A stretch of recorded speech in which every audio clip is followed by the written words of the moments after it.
Welcome to Heart Stories, a podcast proudly brought to you by the Caulfield Grammarians Association. I'm your host, Doreen Brown, and this season we celebrate the journeys, passions, and values of remarkable individuals, many of whom share a connection to the Caulfield community. This series is a platform for heartfelt conversations that shine a light on creativity, leadership, and a sense of community that define extraordinary lives. At Heart Stories, we believe every achievement begins with a story. Together, we'll uncover the challenges, milestones, and lessons that have shaped our guests. Through their insights, we'll explore how shared values and a commitment to making a difference inspire both individuals and communities to thrive. So, thank you for joining us. Settle in, open your mind, and get ready to discover stories that inspire, empower, and unite. This is Heart Stories. Let's begin. Today on Heart Stories, we are joined by Lara Quintero. Lara is an accomplished graduate with first-class honours in psychology from RMIT University and a Bachelor of Science from Melbourne University. Her academic background, rooted in psychological theories and research, has equipped her with the analytical problem-solving skills, data analysis expertise, and a deep passion for mental health awareness and well-being. Recognised for her outstanding academic achievements, Lara was awarded the prestigious Melbourne Global Scholar Award. This accolade allowed her to complete an overseas exchange at the University of Birmingham in the UK. Whilst at university, she thrived in various roles, serving as a peer mentor for first-year students, a social media coordinator for the Melbourne Student Exchange Society, and a staff writer for Fargo Nonfiction. These experiences highlight Lara's creativity, leadership, and collaborative nature. Driven by her relentless curiosity and commitment to fostering mental health awareness, Lara combines research, writing, and teamwork to make a meaningful impact. Her dedication to creating supportive and connected communities is truly inspiring. So, Lara, welcome to Heart Stories. It's so wonderful to have you here. Thank you. Thank you for the lovely introduction. You're so welcome. So, can you start by telling us a little bit more about yourself and what inspires you most in life right now? Yeah, so I think the intro did a great summary of my educational experiences. Yeah. So currently right now I'm working as a sports coach at Caulfield Grammar, which I'm enjoying, and volunteering on a helpline called Anxiety Recovery Victoria. Taking this year off studying like a mini gap year to travel to gain experience in my field and to work. And I'm also really enjoying playing frisbee at the moment. I went earlier this year to an international tournament in Japan to play, which has been the highlight of my year so far. That's amazing. How did you get Yeah. into frisbee? I've never heard of that before. Yeah, I think it's a pretty niche sport. So I got into it through RMIT, through my uni, Yeah. and that's how I started, like semester two last year. Really enjoyed it. I joined a club, and through my club, I was able to go and have that experience, which was incredible. That's fabulous. And you mentioned possible travel on the cards this year as well. So what Yes, other places are you planning to journey to? I'm planning to go to Spain and Portugal in September, October Yeah. for around a month. I'm very excited. Amazing. That's very, very exciting. And now you did mention that connection, obviously, with Caulfield. So Mhm. I'd love to reflect back on your time there. What was something that really stands out most about those years at school? Yeah, so I went to the Wheelers Hill campus from year 7 to 12. And so I think something that stands out is all the opportunities that Caulfield offers you, whether that's music or sport or even academics. I felt like I was able to have all these incredible opportunities, which really helped shape me into the person that I am today. And can you expand a little bit on some of those opportunities that you were able to achieve through Caulfield? Yeah, well, through sport, I've always been a very sporty person. So I was part of first team for both tennis and hockey. I was captain for the first hockey team in my final year of school, which is something I'm very proud of. Yep. And in music, I was part of the choir all the way up until year 11, which was also a really cool experience being involved in all the different things within the music department. And then academically, got to try a lot of different subjects, electives throughout my years at school, and was able to choose the right subjects to help me get into the degree that I studied. And are you able to share what some of those topics or subjects were that, yeah, then led you into your current career path? Yeah, so in year 10, you have the option of being able to do a year 11 subject, a unit 1, 2. And so knew that I wanted to do a subject early, but I wasn't sure what. Yeah. And through guidance through my head of house, I ended up choosing psychology. Yep. And I did that as a 3, 4 in year 11. And then that's something that I ended up majoring in. So I think one of my loves for psychology, studying it, I guess, really started at school. And do you have a favorite memory that you're able to share from Caulfield or a moment that felt really special to you? Yeah, I'd say one of my favorite memories at Caulfield would be the China experience, the internationalism experience. So I was very lucky to go on that. I loved it. It was the first time that I'd been away from home for so long and lived in a different culture for 5 weeks. I feel like I was able to have a lot of personal growth. We went with students from Caulfield campus as well, so meeting new people, and then just having those incredible experiences, being able to go to Beijing and Shanghai in Shanghai, live in Nanjing. That's definitely one of my highlights from Caulfield. Are there any teachers or mentors during your time at Caulfield that significantly impacted your personal or academic growth? Yeah, so my year 8 Chinese teacher, Miss Parfit, I think she really helped spark my love for the language, and I ended up doing it up until year 10 as well. And even in China, being able to really use it and practice it, I think really helped. But also, like on a personal note, I felt like I was able to lean on her when I was going through like challenging time at school, and I felt very supported by her. And even when I was in year 12, she ended up being the middle school of my house, which was a nice connection to have. And because I was working at Caulfield, I actually got to bump into her recently, which was a very special moment, and reconnect after I had finished school, see what we've both been up to. I love that. Now, how would you say your experiences at Caulfield helped shape who you are today? Yeah, I definitely think my experiences at Caulfield helped shape me out. I think they positively molded me into the person I am today. I think being able to have all those opportunities, they really allowed me to build a lot of skills that I still use today. And it really had those opportunities allowed me to, I guess, have all that exposure to all the different things that I could potentially do to figure out what I liked and what I didn't like. So Caulfield definitely had a big impact on me. And you're saying that you're still connected to the school now. So, Yes, yeah, tell me a little bit about your definitely. role there at the moment.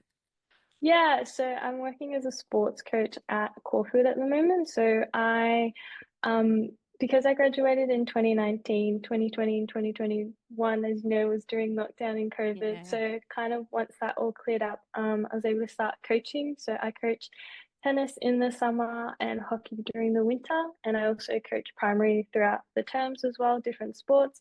So it's been great having that opportunity to give back to the school, to be able to teach all the students from primary all the way up into senior, and to really not only just, I guess, teach them the sport that we're doing, but also be able to connect with them and try to be a little bit of a mentor to them as well within the times that I get with them. Absolutely. And you may need to add frisbeeing onto that list. Yeah. You might be able to get that as a new activity within the school, which, yeah, possibly be exciting. And is there one piece of advice to current students at Caulfield that you'd like to share? And if so, what would that advice be? Yeah, so I would say to try everything, to take in all the opportunities that you get, even if it scares you. Yeah. That was advice that I got in year 7 from, I distinctly remember it. It was like a house assembly, and it was the head of the house captain that said that. I Yeah. remember being in year 7 being like, oh, if someone who's been at the school for this long is saying this, I should definitely take it on board. And I feel like I did it to the best of my ability. And I feel that made my schooling experience what it was, just to try everything, even if I wasn't particularly good at it, or even if I was scared, or even if none of my friends were doing it. So I definitely would recommend just to give it a go, and see how it goes. Now, I'd love to move on to your passion for mental health awareness. This absolutely Mhm. shines through your work. What was there a particular experience or moment that you think really sparked this passion for you? Yeah, definitely. So, one of my loved ones was actually diagnosed with a mental illness while I was at school. And just seeing them go through that journey and their experiences really sparked my passion and my interest in mental health awareness and advocating for mental health. And I think seeing how each journey is not linear, there can be ups, there can be downs, they can recover and then regress. I think that really shined the importance of me of making sure that everyone is aware about mental health illness, how to take care of yourselves, just so that everyone has the information that they need.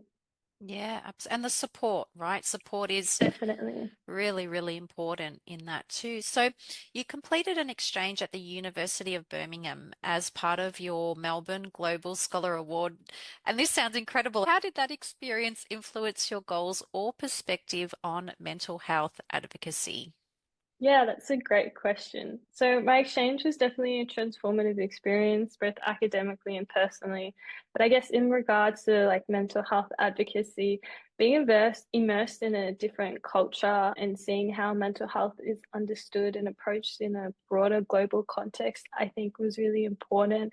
I also had the opportunity to engage from people from diverse backgrounds, me going from like as an Australian, meaning different European different like nationalities, I think is also really important in terms of how everyone knows and I guess interprets mental health and the mental health issues within their own countries. So it definitely broadened my perspective, both social and culturally, in terms of mental well-being.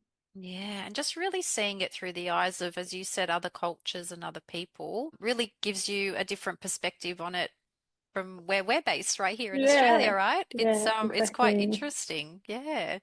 Now For you've sure. also worked in social media and content creation roles. So you've been a Mhm. social media coordinator and a staff writer. How do these creative outlets tie into your advocacy for mental health? Yeah, that's another great question. I would say it just reinforces the importance of the responsibility we have as people on social media. No, social media is great because it allows young, like people like me, especially, to use it a lot of accessibility into different parts of the world and different information that we may not have been able to access in the past. But I think it just reinforces the responsibility of someone who uses social media and like within those roles of making sure that I am taking into consideration the mental health. So, like if we're speaking about mental health, making sure that there is information at the end if that is potentially a trigger for someone, but also just having the ability to share that information is, I think, really important in reducing the stigma around mental health.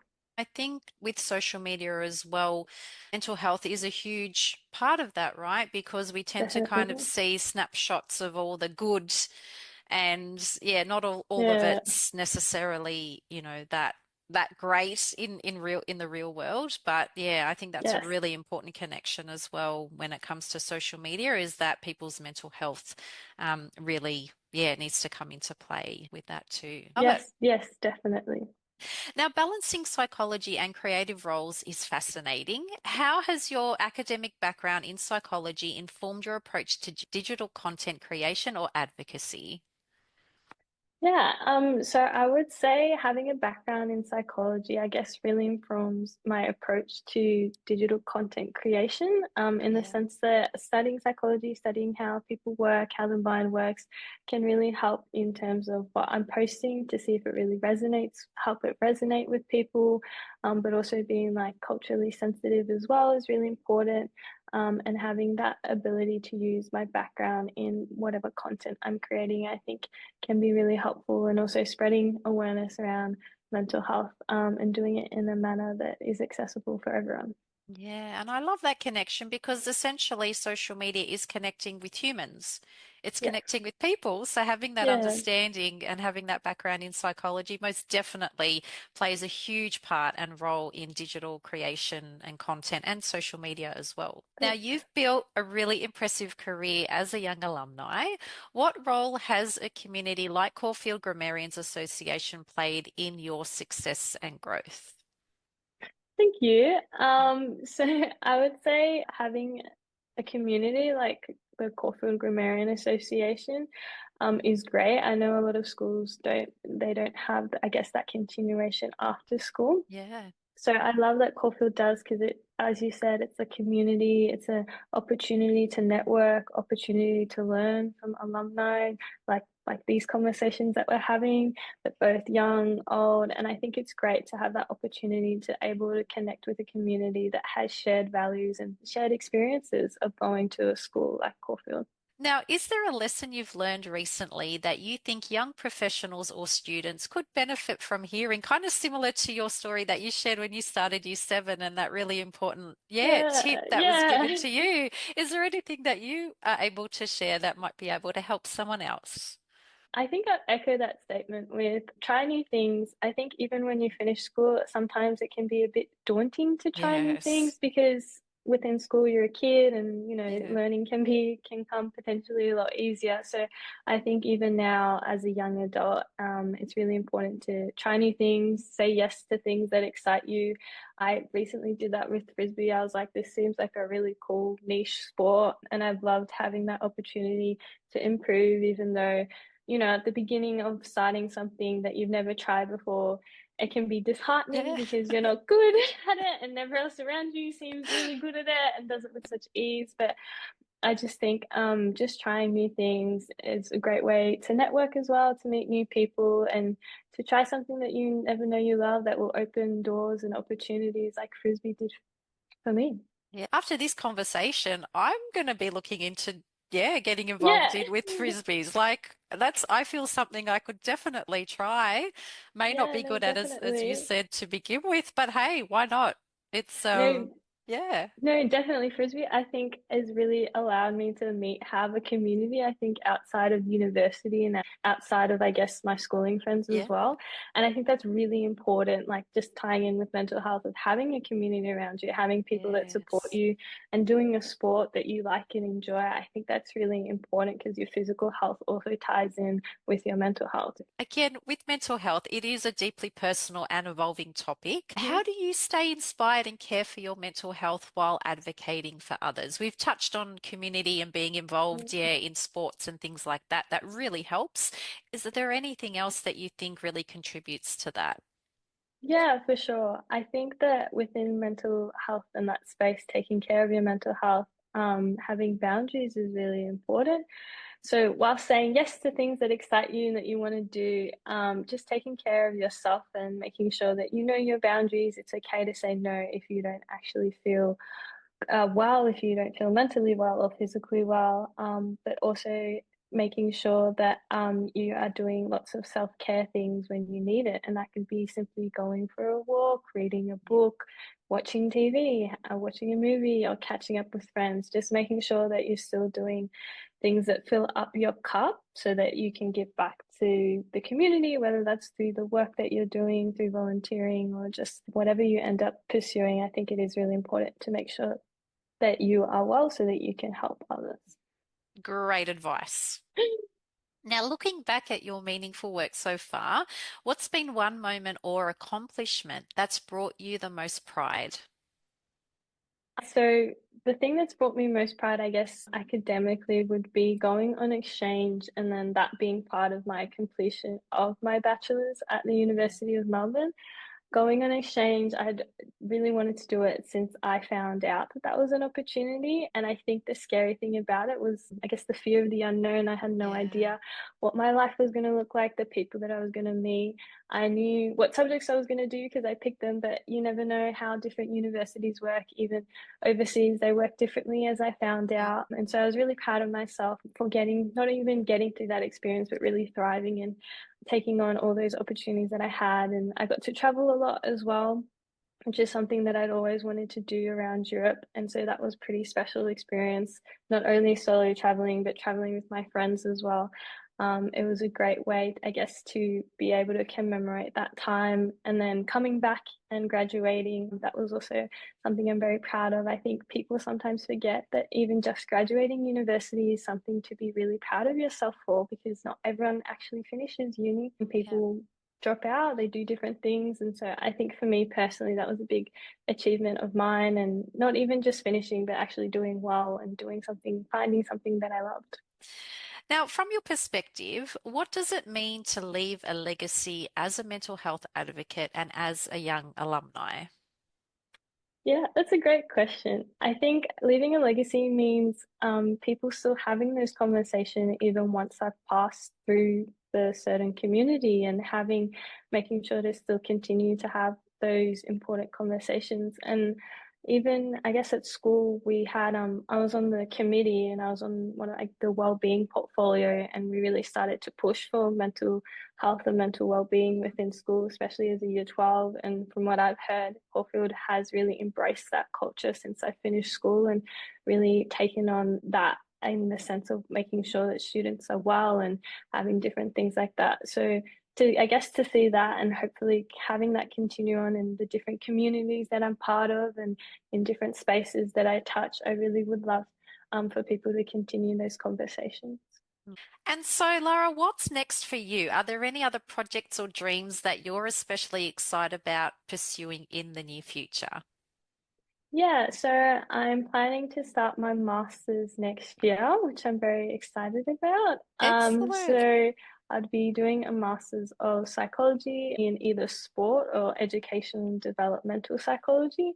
So I'm very excited for that and to see where that journey takes me as a psychologist. Oh, good luck and Thank congratulations with you. that. That's a very big undertaking, but no doubt you'll be able to do that with flying colors. And I Thank you can't so wait to much. see and hear all about it. Yeah, once that time comes. But do you have any other final thoughts or messages for our listeners today before we wrap up this episode? Yeah, first of all, to everyone listening, thank you so much for listening. Thank you for listening to this conversation, and I hope you got something out of it. And always remember to use your voice, even when you think it may not be important to. I can assure you, your voice and your opinion are definitely appreciated in whatever space you decide to be in. What a great way to wrap this up. Thank you so much, Lara, for being with us today. Best of wishes as well with all your future endeavors, but I can't wait to hear about your journey moving forward as well. And again, just thank you for your time. Thank you so much. Thank you for tuning in to this episode of Heart Stories. A heartfelt thank you to our guests for sharing their story, wisdom, and passion with us today. Their insights remind us of what makes creativity, leadership, and community so impactful in shaping meaningful lives. Brought to you by the Caulfield Grammarians Association, this podcast celebrates the shared values that unite us and inspire us to grow, connect, and lead with purpose. We hope today's conversation has sparked reflection on your own story and the legacy you're building. If you've enjoyed this episode, don't forget to subscribe so you never miss an inspiring story. Share it with your friends, family, or anyone who could use a dose of inspiration.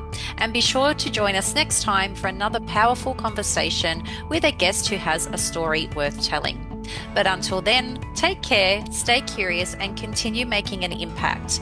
This is Heart Stories. See you next time.